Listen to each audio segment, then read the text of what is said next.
Hello everyone, my name is Hunter here at Weather on the Go on this Monday, August 18th, 2025. Thank you all for joining. We're going to be talking about Hurricane Erin moving across the western Atlantic and affecting parts of the East Coast with rip current risks, high surf, and potentially even some tropical storm force winds. And we're going to be also looking at your major heat wave across the United States that is also spawning some severe weather here in the short term. A powerful cold front will bring an end to the heat as we go to late August. We'll talk about the long range forecast later on in the video. If you are here, make sure to subscribe to my channel. We do daily weather forecast updates every single day on the channel, sometimes twice a day when it's very active, and it's very informative and detailed across southern Canada, the United States, and the tropics. So subscribe to the channel, like the video, and also share it with a friend, family member, and on social media.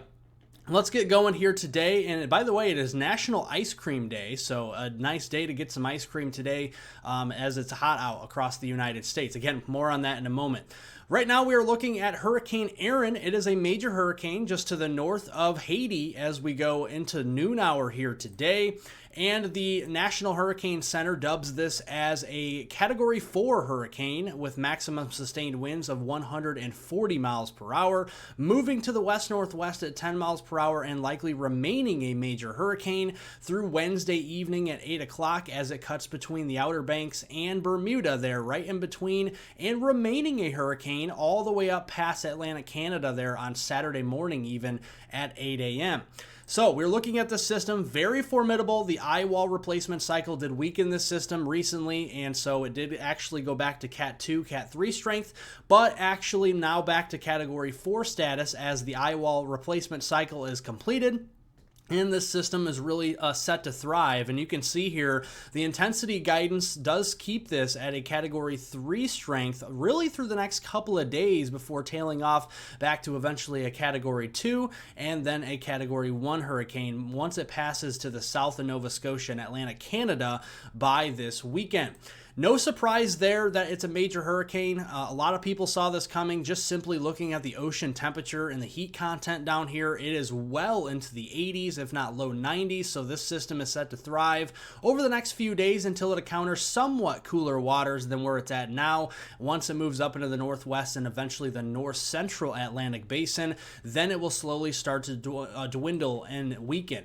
But over the next few days, this system is going to go down to sub 920 millibars, and this is going to create some impacts here in the short term to the eastern islands of the Bahamas, and then in the medium to long term, once we get to Wednesday and Thursday, getting very close to the Outer Banks there of Cape Hatteras of North Carolina, and also cutting between there and Bermuda. And this could bring some really high rip current risks, some higher wave heights and rough surf, and definitely some beach erosion with this system as well. And the tropical storm force wind field is also going to get very close to the United States before moving just south of Atlantic Canada and south of Nova Scotia and Newfoundland as we go into the weekend on Saturday, August 23rd. So the wind field with this system as it continues to trek northward is going to widen a lot more, and that's what typically happens with a weakening system, especially a major hurricane. The wind field, the tropical storm force winds really start to get larger. And notice that happens as we go into Wednesday. And then once we go into Wednesday evening, Thursday morning, there could be a period of time, the Outer Banks there, or at least very close to it, Cape Hatteras, for example, we could be seeing some tropical storm force wind gusts of 40 to 50 miles per hour. But the real hurricane force winds, the destructive winds, will still remain well offshore of the east coast of the United States and cut between North Carolina and Bermuda before moving up there in towards Atlantic Canada, but just south of Nova Scotia by the time we get to Saturday. Although, again, tropical storm force winds could graze just near the coast of Nova Scotia and Newfoundland as we go into Saturday, August 23rd.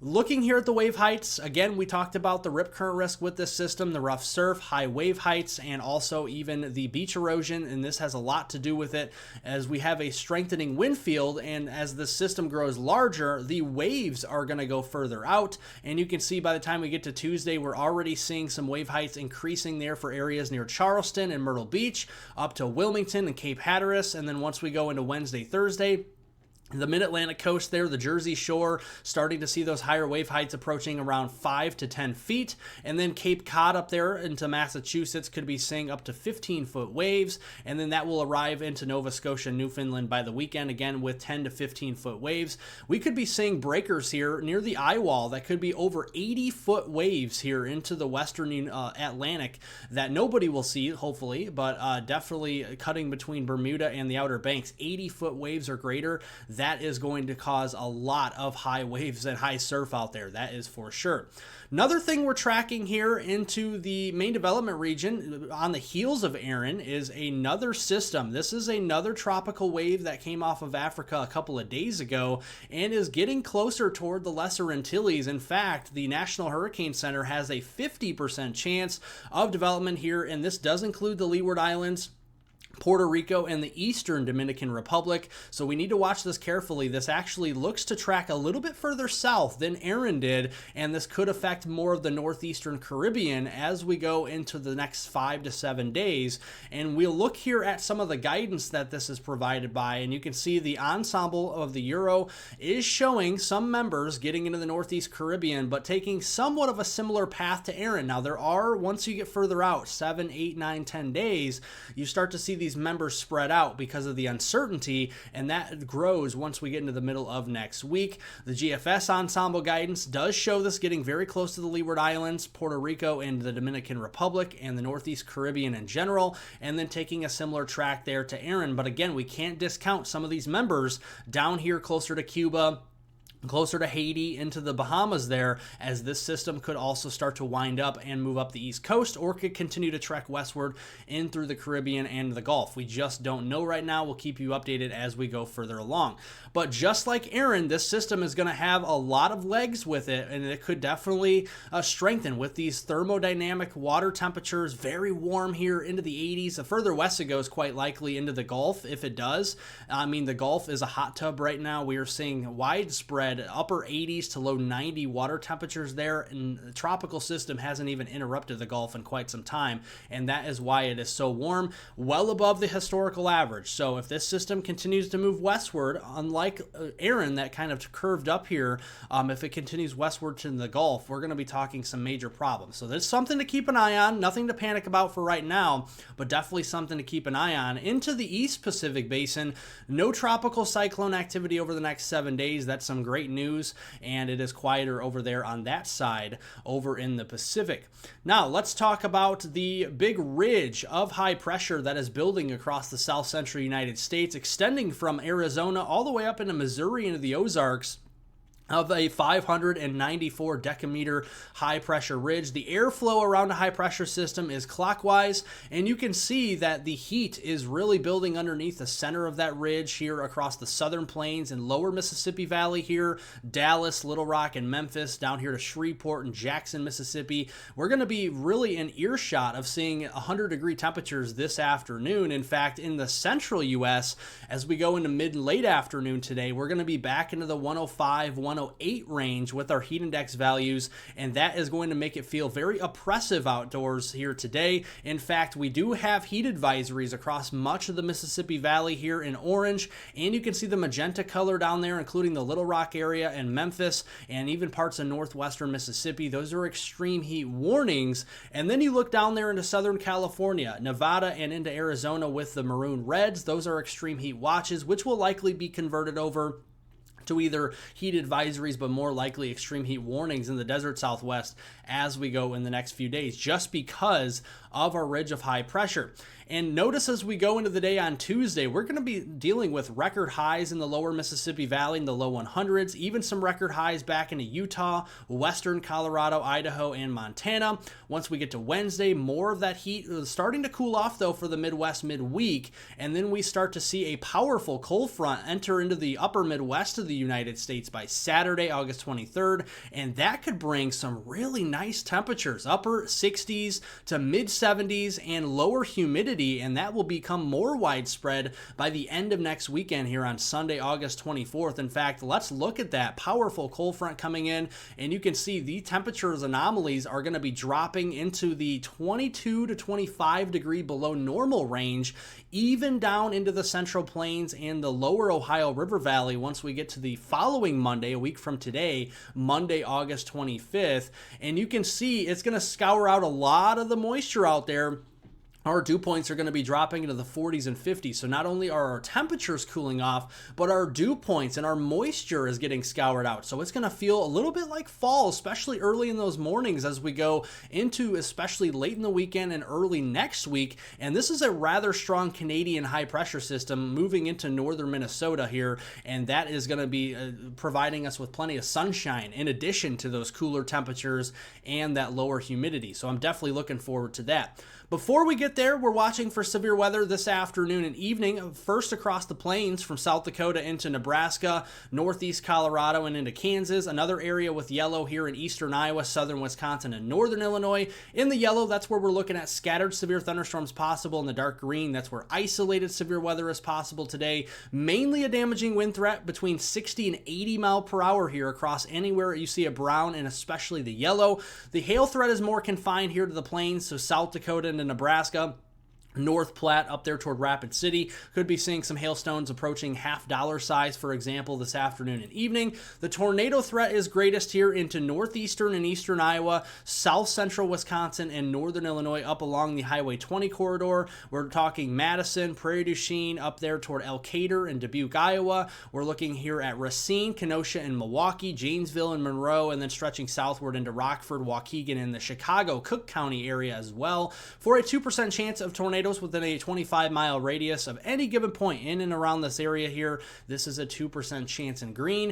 A lot of storm energy here, already over 3,000 joules per kilogram, which is strong storm energy across northern Illinois and eastern Iowa, nosing its way into southern Wisconsin this afternoon here, and that will provide explosive storm development, at least in scattered fashion, by the time we get to 3 to 8 o'clock. So that's the window here, 3 p.m. to 8 p.m. for some strong and intense storms here into those areas as we go across eastern Iowa, southern Wisconsin, and northern Illinois. Supercells could provide the threat for some tornadoes over there, so keeping an eye on that, including the rush hour for Chicago. Could be a little bit noisy with storms. Our storm threat over here is mainly the evening hours from South Dakota into Nebraska, where we could see a couple of clusters moving across those areas. But by the time we get to Tuesday morning at daybreak, a lot of those storms will be breaking off and weakening. Looking at the eastern United States for today, lots of sunshine. In fact, there is a mix of sun and clouds across a lot of the east. We're going to see more clouds filling in across the northeast this afternoon. A few thunderstorms popping up across the southeast, including Florida, the Carolinas, and Georgia. And once we go into the evening hours, things will start to dry out a little bit, although some showers may remain across the Delmarva region as we go through early on Tuesday morning. Western U.S., plenty of sunshine, as you would expect, with a big ridge of high pressure, and that will continue through much of the afternoon, although there is some weakness here, potentially some lower pressure, and eventually some thunderstorms result from that from Montana, southward into Wyoming, eastern Colorado, New Mexico, West Texas, and even southeastern Arizona. Areas west of there, Utah, Nevada, and California will remain very sunny and hot as we go into the afternoon. And that extends into the evening hours with a lot of those storms weakening over there. Now, extending into tomorrow on Tuesday, August 19th, severe weather is not expected across the United States tomorrow or Wednesday. So after today, we're looking at a respite from the severe weather threat across the United States. And it all has to do, again, with Hurricane Erin that's steering a lot of our systems further to the north into southern Canada. That's where our main storm track has been. That's where it will be as we see that pass just to the east off the east coast of the U.S. And then we have a powerful cold front coming through in the weekend, and that will bring a big Canadian high pressure system down. We already talked about how our temperatures will cool down, the lower humidity. Just going to feel absolutely awesome out there. But here's the precipitation we see through the course of this week, going through Sunday and actually through Monday morning on August 25th, a week from today. And you can see heavier rains down across the southeast, Florida, Georgia, the Carolinas there, and there's a lot of hilly terrain down here, so a lot of runoff from this could lead to some minor flooding.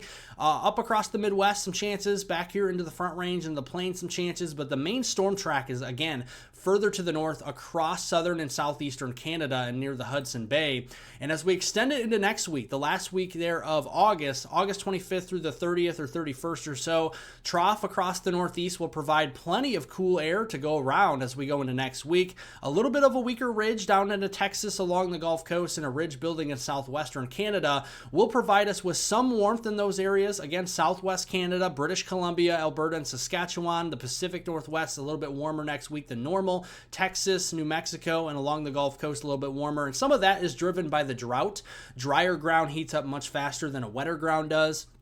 And we've had a lot of rainfall here also into the upper Midwest. So cooler temperatures are favored up here as we go into the Great Lakes and extending into the Mid-Atlantic and Northeast going into next week. And you can see the flow in between that trough and ridge that's building from Texas and up into the Northeast is pretty quick. So we're going to see some quick zipping systems across the United States and a little bit further south of a storm track in late August that could provide the central and maybe the southern plains, perhaps the Red River Valley, with potentially some much needed moisture going into next week and potentially some severe weather and heavy rainfall events as well. We'll be tracking that as we go into the long term. Thank you all for watching. If you did enjoy today's weather forecast, you found it detailed, informative, and life-saving, make sure to subscribe to my YouTube channel. We'll do daily forecasts for you here. If we don't do one later today, we'll definitely do one tomorrow for you, so make sure to subscribe. Like the video, give it a thumbs up, share it with a friend, family member, and on social media. Thank you all for watching. Thanks for the support, everybody, and I hope everyone has a wonderful and marvelous rest of their Monday out there.